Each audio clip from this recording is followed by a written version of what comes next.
This is a presentation of the 19th Annual Colorado Snow and Avalanche Workshop, a program of the Colorado Avalanche Information Center, Friends of CAIC, and the National Avalanche Center, presented by Dinafit and Pomoka.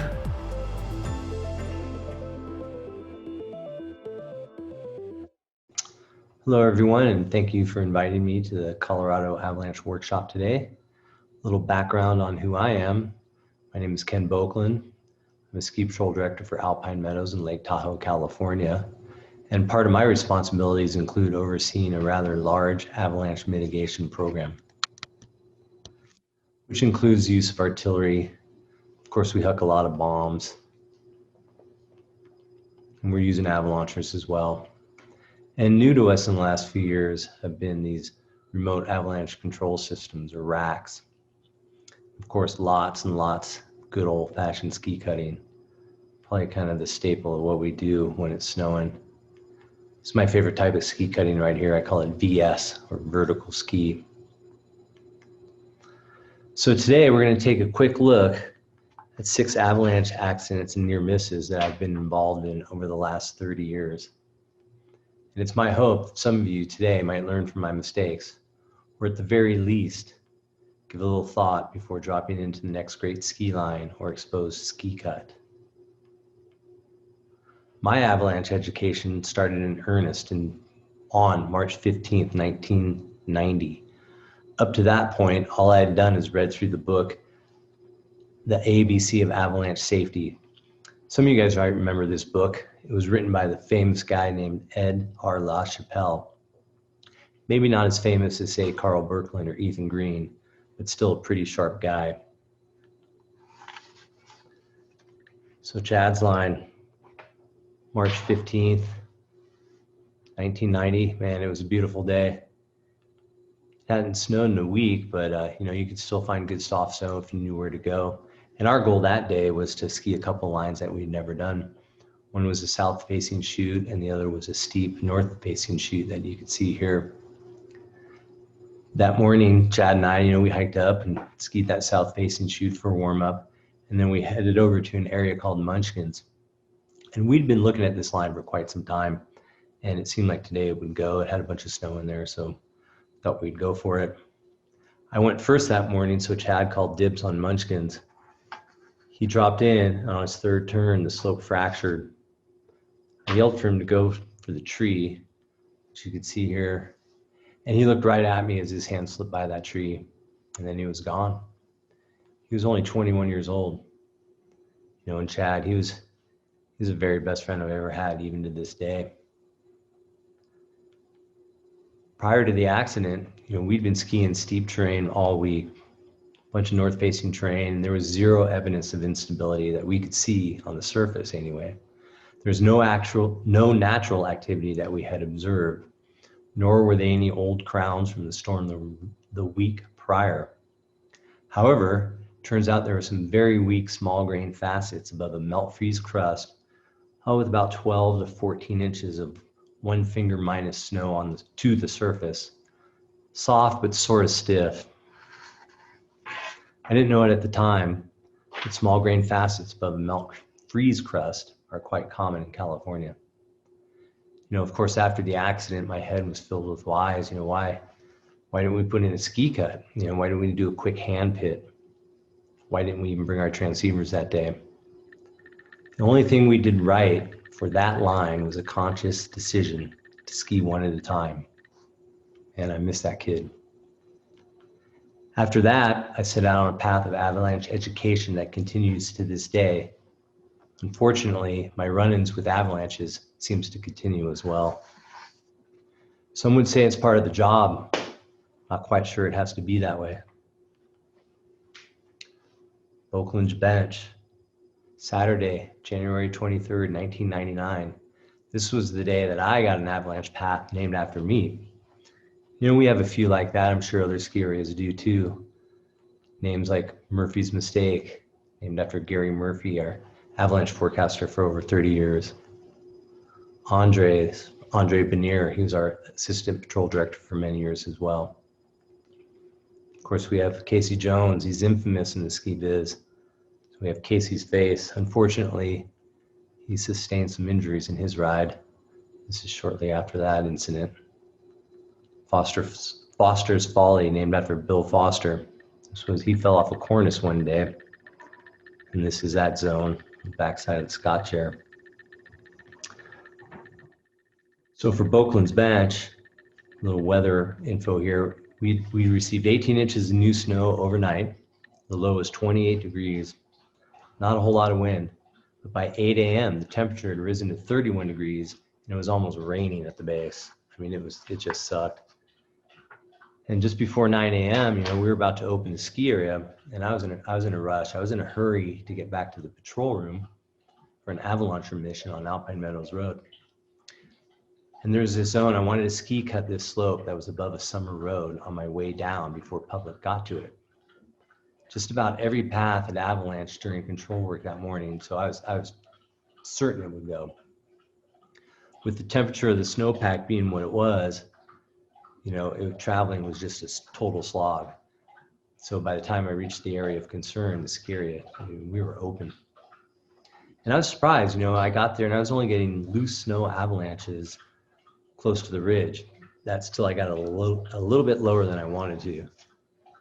The avalanche broke about 40 feet above me, and it was 18 to 24 inches deep. My skis, they were just totally locked within the slab. The slide carried me about 40 yards down to the road, and I landed on my left side. My left arm was pinned behind my back. So right then I made the decision. I threw up my right arm, and I started banging my head back and forth. The wave of snow would just blocked me and came over my head. And I could literally feel the snow traveling up to the tip of my fingers. Luckily, I could tell that I had the tips of 2 fingers just above the snow. And I thought, well, this can't be so bad, got something on the snow at least. But then I realized, I couldn't really breathe. I was having a tough time breathing. And banging my head back and forth, it basically had no effect at all. I could stick my tongue out and touch the snow. And I had this crazy crushing feeling all around my body. However, in less than a minute, I could feel my partner's hand grab my fingers. And consequently, at that same time, I heard over the radio a report of a size 2+ avalanche happening on a slope that never slides. At that point, the decision was made to close the ski area. And I also remember speaking aloud to myself, telling myself to calm down, man, calm down, slow your breathing.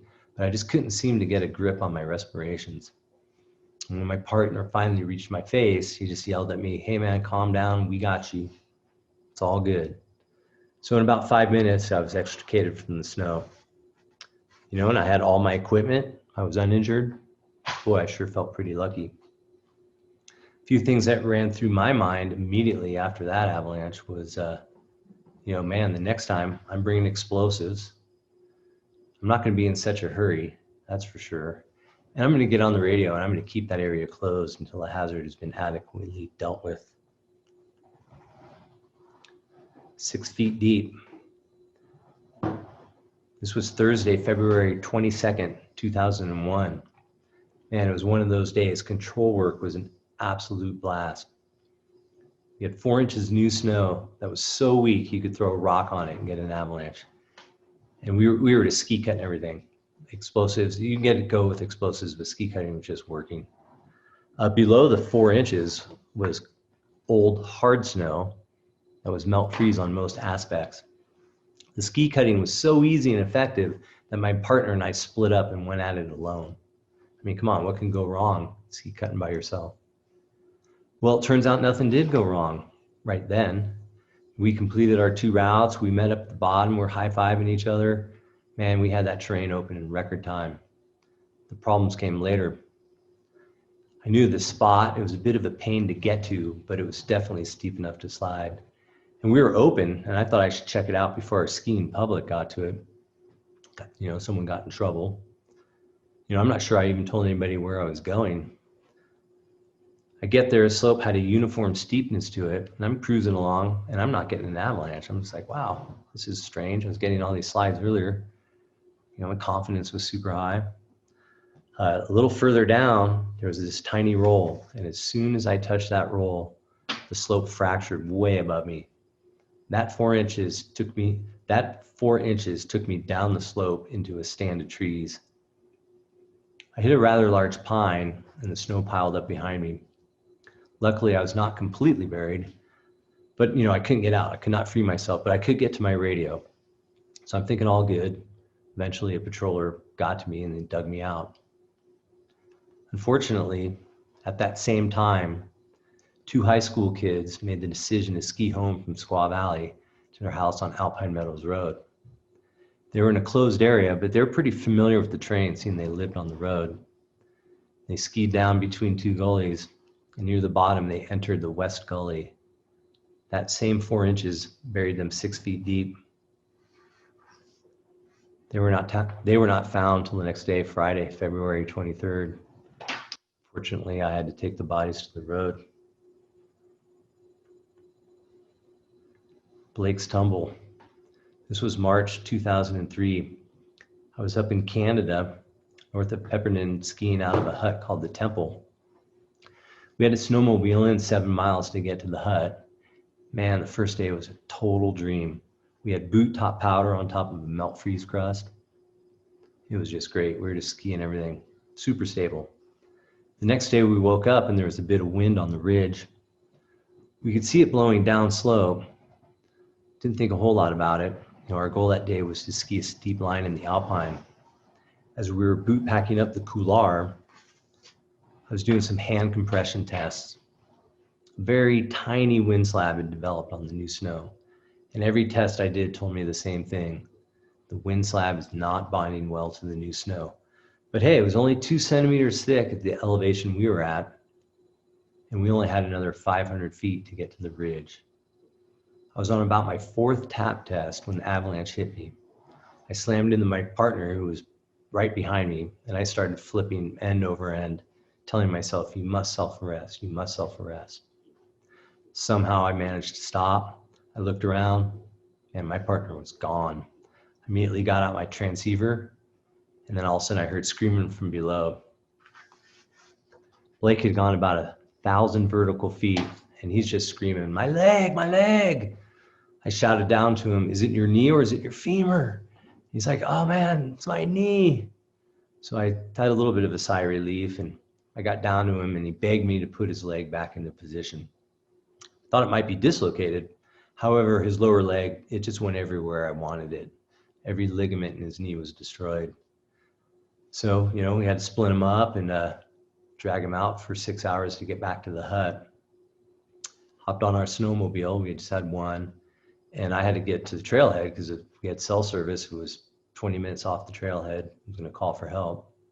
So I'm about a mile out, and before I hit the road, I saw snowmobile tracks. When I got to the trailhead, to my surprise, my friend Eric Riddington, who was a ski patroller for Whistler, was loading his snowmobile. Man, it was crazy. He's like, what are you doing out here? I hadn't seen him for at least 5 years. I told him we had an avalanche accident and my friend's knee was destroyed and we needed to be extricated from the temple. And he was like, yeah, no problem, man. I know right where that is. I work for Pepperton Search and Rescue, and we'll either come back tonight with a bunch of skidoos or we'll fly in tomorrow morning. I'm like, sweet, man. We kind of got out of that one super lucky, and thought long and hard about that. And that, for me, it was one of those deals where I was looking for stability instead of instability, and the instability was screaming at me. Here's to Bill. This was Monday, December 24th, 2012. I need to give a little weather history on this avalanche accident. That month, we got 116 inches of snow with 23 inches of water. On December 7th, we had a rain event with just under a half inch of water, and all elevations developed a thin, persistent weak layer on top of that rain crust from December 7th. By December 17th, our snow temperatures were pretty warm, -3 at the surface and -3 at T20. But by December 19th, the snow temperatures were now pretty cold, -16 at the surface and -7 at T20. The day before, the 24th, on December 23rd, we had 6 inches of new overnight with about 3/4 of an inch of water. On the morning of December 24th, we received 24.5 inches of new snow overnight with about 3 inches of water. And we observed a R4D4 natural with about a 7 to 8 foot crown on the north side of one of our bowls. Artillery had produced some results that I'd never seen. Big avalanche. But explosive control work had mixed results, mostly within the new snow. However, we did have one size 2+ event with explosives on one route. All the large avalanches were running on small grain facets above the December 7th rain crust. We'd been in a storm cycle for quite some time, but that Monday, the skies turned blue, as you can see in this photo. And we had teams going out to the backside of Sherwood to open up the south face. Bill, he was in a historically safe spot that measured 21 degrees. He was off to the right side of the west gully. However, his skis were pointed toward the gully so he can get his shot in a good spot. His partners were just above him at the top of the gully. Bill was going to wait to put his shot in because historically the upper shot didn't produce. So the upper team, they put in a shot, and when it detonated, man, shit went south. The shot caused a size 3 avalanche, and Bill was in it. He was buried about 1 meter deep in a stand of trees. I arrived with oxygen soon after they extricated Bill from the snow. You know, we performed CPR, but the trauma was just too great. Bill had a locker next to mine for 20 years. An amazing person.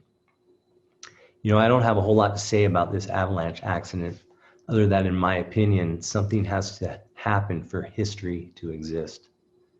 In 42 years of documented explosive control work on that path, no avalanche has ever broken so wide, so high, or as deep as it did that day on the south face of Sherwood. New history. Will's ride, Friday, January 20th, 2017. It had been snowing all month that year. We received 235 inches in January. I was on a route called Keyhole, and I threw my first shot when I came around the corner. This is what I saw: an R3D3 avalanche with a 3 to 8 foot crown. This was the largest avalanche I'd ever seen on this particular slope in my career. It stretched around the corner out of this picture and continued for another quarter mile. So immediately I get on the radio, give a call to all the other control teams that, you know, hey, heads up, I just had a massive avalanche in Keyhole, and to be careful, the dragon is out there. That same time, Will Nealons was traversing out onto this slope, and he was fairly exposed. He threw his shot with his hand on his airbag. The shot went off and he got this avalanche. The only problem was that it released 20 feet above him. This was an R2D2+ avalanche with an average crown depth of 3 feet. Will had already put in these 5 shots as simulated by the red X's, and he was standing right by this tree when the shot went off. And the green line is his trajectory down. He pointed it over that small cliff behind. He was flushed out of the bottom. He ended up on top, only losing his ski poles. This near miss was a tough one for us. The results we had that day were inconsistent. This was mostly a wind loading event with the new snow. You know, what do? We had long discussions about it. He could have retreated his steps and tried to put more shots in from above. He could have retreated, going down a safer way, aborted the route, kept the train closed. Lots to think about. It's a miracle he was uninjured. Here's Will giving some dance lessons later that night. Go. I know that 6 incidents in 15 minutes seems like quite a bit. I just wanted to summarize some things I learned looking back at these accidents. Never stop learning. Talk to everyone in your group. Talk to your team. The avalanche does not know that you skied 25 north-facing slopes that were 40 degrees a week before. Check it out. Slow down. Think, feel, and listen to the snow. Are we in that much of a hurry to get stuff open? Does the attitude that we have to get it done factor into our decision making? You know, it doesn't take that much snow to push you around. 4 inches got me bad. This one's my favorite. It's better that I get caught than the public because I'm a pro. I have all the gear. I got a good partner. I know what I'm doing. It's my job. Okay, I get it. Just don't hit a tree, get carried off a cliff, or buried in a train trap, because the Avalanche doesn't care. Your family, your friends, your coworkers, and the community that you are a part of, they care. They care a lot. So thank you guys very much for letting me be part of this year's Avalanche workshop. I'm going to leave you with a shot of public skiing in Alpine Meadows.